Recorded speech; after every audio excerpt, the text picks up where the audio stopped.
Dito naman ako sa kabila. So, sobrang madumi. So, nag-gloves na ako. Hindi na kaya ng powers. Ayan. So, napakadulas na. Ayan. So, sobrang dami ng buhok, oh. Tingnan nyo. Grabe, ang dumi. Ayun, ano, oh. Oh my gosh. Ayun pa, oh. Diyos ko, Lord. Kasing tabi sa mga kumakain. Ayan. Ayan, kukunin ko siya ng chopstick.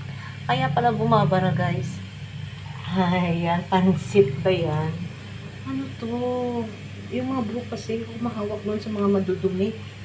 Ayan. Ayan, wala na siya. So, ipa-flush ko na lang yan ng tubig kasi malaki naman yung ano niya. So, hugasan natin to. Yung takip niya. So, imagine nyo, pag walang takip na ganyan, yung lahat na ano, magbabara dun sa loob. Ayan. Lumirodos naman ito PVC. So, ipa-flush ko yan ng tubig. And pag walang pakialam yung mga tao sa bahay, Diyos ko, yung tubig aabot talaga dito.